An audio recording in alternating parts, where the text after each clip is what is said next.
আসসালামু আলাইকুম, কেমন আছো সবাই? আশা করি ভালো আছো। তো আজকের ভিডিওতে খুবই গুরুত্বপূর্ণ একটা ক্লাস নিয়ে আলোচনা করব, মানে আয়তকার ঘনবস্তু। আবার অনেকে ঘনবস্তু কি এটা বোঝে না, আয়তক্ষেত্র বোঝে আবার ঘনবস্তু বোঝে না। মানে মনে করে দুইটা কিন্তু একই জিনিস, দুইটা কি ওই একই জিনিস, কিন্তু দুটো কিন্তু একই না।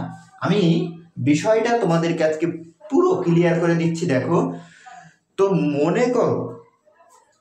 মনে করো তোমার কাছে একটা ইট আছে। তোমার কাছে একটা কি আছে? ইট আছে। দাঁড়াও, একটা একটা মোটা একটা বই দিয়ে আমি উদাহরণটা দিচ্ছি তোমাদের। হ্যাঁ, আমি কিন্তু জাস্ট মোটা একটা বই দিয়ে উদাহরণ দিব, কিন্তু এর বেশি কিন্তু কিছু না। হ্যাঁ,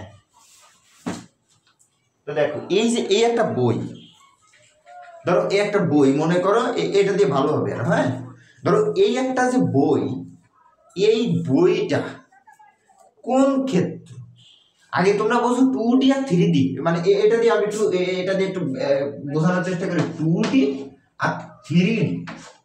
হ্যাঁ, 2D আছে দ্বিমাত্রিক আর 3D হলো ত্রিমাত্রিক, তাই না? তাইলে দ্বিমাত্রিক মানে হলো যার দুইটা দিক দেখা যায়, যার দুইটা দিক দেখা যায়, মানে দুইটা দিক আছে। এইটা বলতে আমি বোঝাতে যাচ্ছি, ধরো এই বইটার একটা দিক তোমরা দেখতে পাচ্ছ, সেটিতে হলো দৈর্ঘ্য প্রস্থ, মানে এই পিঠ ছাড়া আর কি দেখা যাচ্ছে না। এটা হলো 2D বা দ্বিমাত্রিক বস্তু, দ্বিমাত্রিক। এই দ্বিমাত্রিক গুলো হয় আছে ওই আয়তক্ষেত্র, বর্গক্ষেত্র, সামান্তরিক, এই জাতীয় ক্ষেত্রগুলো হয় আসছে ওই দ্বিমাত্রিক। মানে ওই জাতীয় গুলো কিন্তু আর ঘনবস্তু না। তাহলে ঘনবস্তু কি?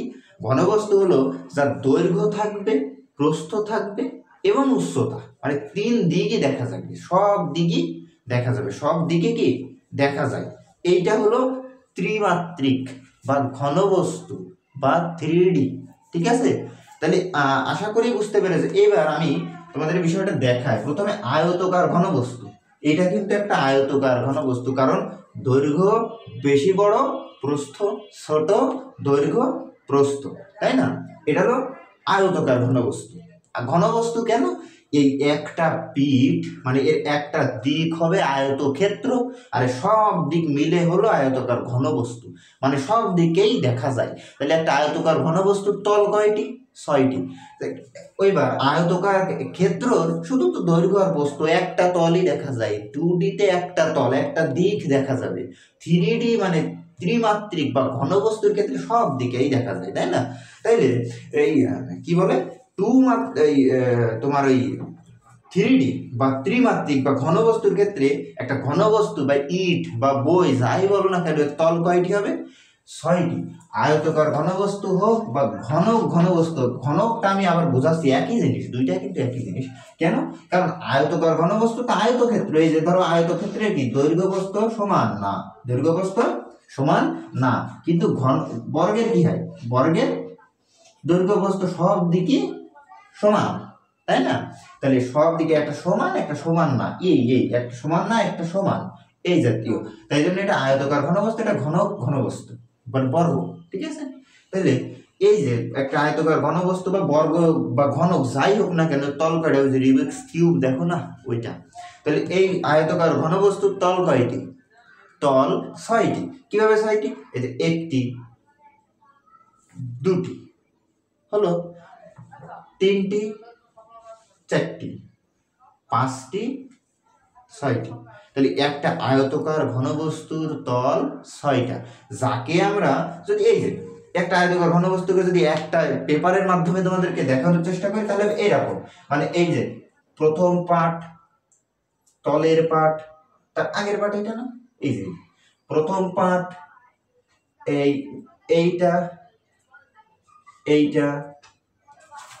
আবার এইটা হলো একটা, মানে একটা ইসের মধ্যে দেখানোর চেষ্টা করেছি। হ্যাঁ, একটা গ্রাফ বা একটা বোর্ডে একে তোমাদের দেখানোর চেষ্টা করেছি।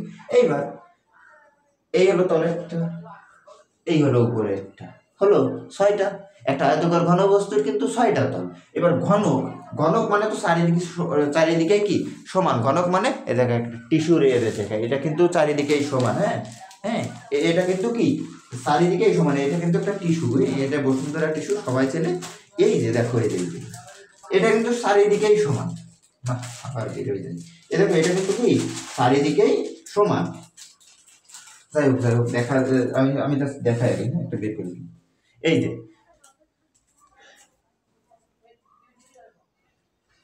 হ্যাঁ এবার দেখো এটার কি, এটা ওই তো আয়তক্ষেত্রের আয়তকার ঘনবস্তুর মতোই তো, 6টা তল, কিন্তু এটা দৈর্ঘ্য প্রস্থ কি সমান, মানে বর্গাকৃতি, দৈর্ঘ্য প্রস্থ কি সমান সমান বর্গাকৃতি।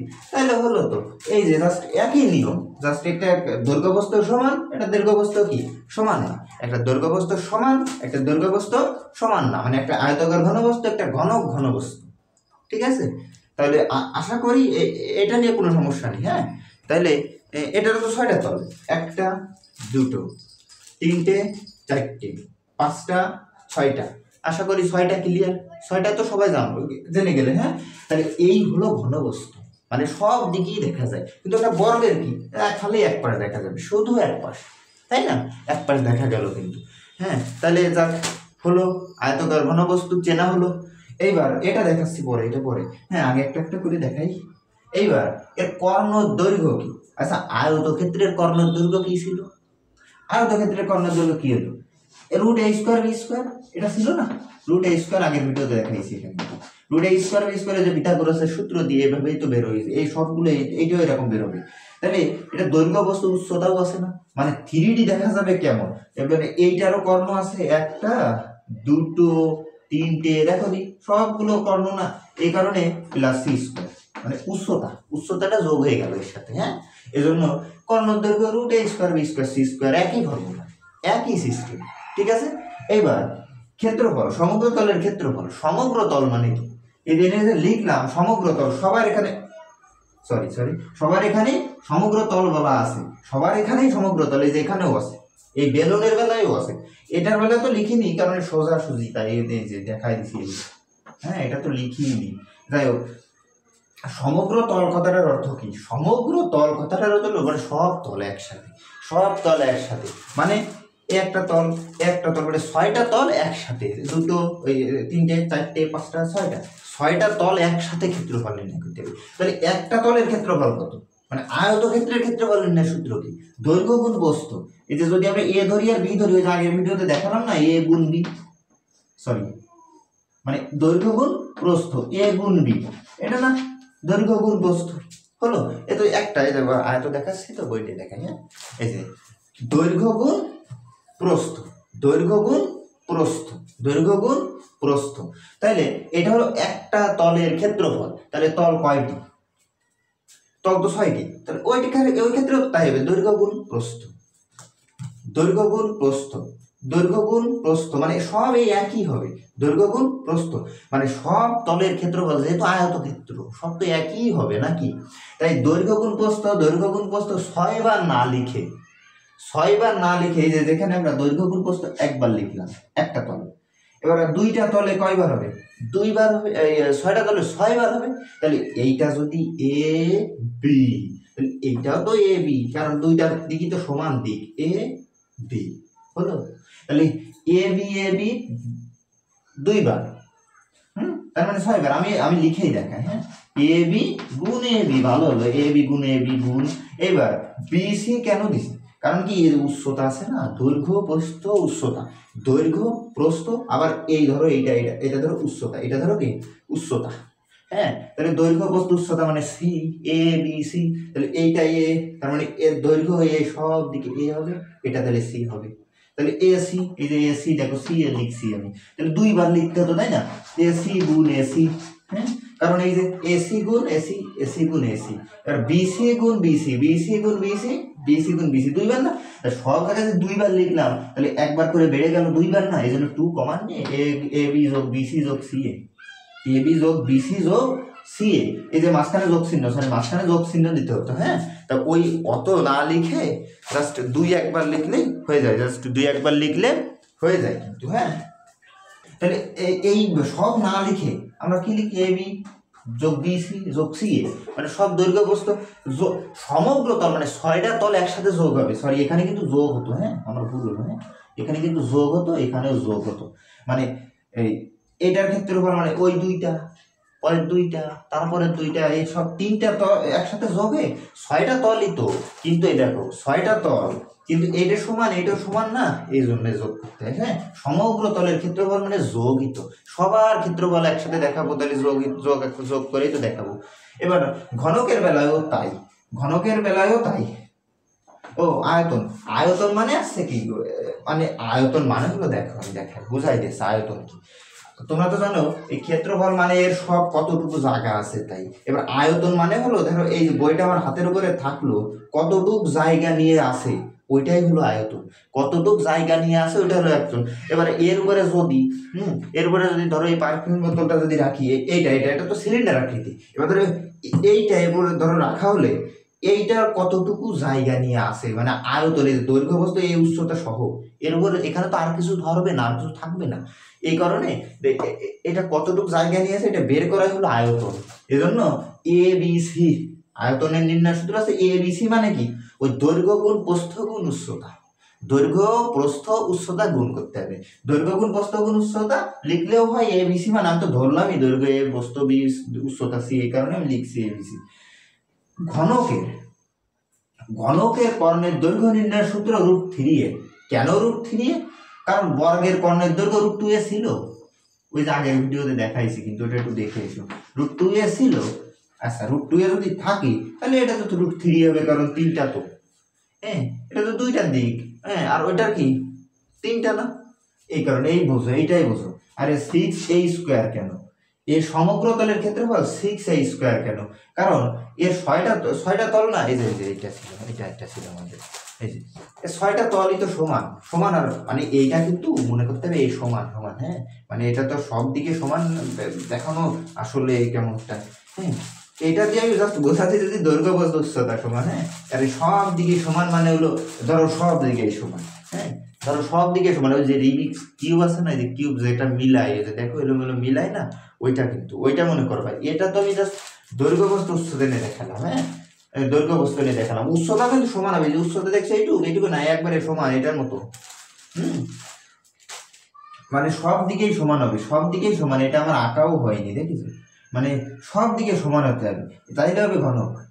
ঘনক মানে রিবিক্স কিউবের মতো, হ্যাঁ তাইলে এইবার হলো, এবার 6a² মানে কি, একটা বর্গের ক্ষেত্রফল a², দুটো বর্গের ক্ষেত্রফল আর একটা স্কোয়ার, মানে 6টা a², এই জন্য 6a², 6টা তল তো এই জন্য 6a²। তাহলে এইবার আয়তন দৈর্ঘ্য গুণ প্রস্থ গুণ উচ্চতা, এ গুণ এ গুণ এ, দৈর্ঘ্য গুণ প্রস্থ ও সবই তো সমান, তাই জন্য এ কিউ। এইবার বেলনে আসি, দেখো বেলনটা কি, দেখো ওই পারফিউমের বোতল দিয়ে দেখাই, এই যে এই বেলন মানে হলো ধরো একটা সিলিন্ডার, মানে বেলন বেলন, হ্যাঁ সিলিন্ডার মানে ধরো একটা সিলিন্ডার, গ্যাস সিলিন্ডার বুঝে না জানো, এই দেখো মনে করো এই আকৃতির পাইপ আকৃতি, ঠিক আছে, তাহলে পাইপ আকৃতির কোনো ক্ষেত্রের ক্ষেত্রফল নির্ণয় করতে গেলে যদি দেখো ভূমির ক্ষেত্রফল, ভূমি মানে কি, এইটাও ভূমি এইটাও ভূমি, ধরলাম এইটাও ভূমি এইটাও ভূমি, এটা বৃত্ত না, বৃত্ত তো, বৃত্তের ক্ষেত্রফল নির্ণয়ের সূত্র কি, πr²।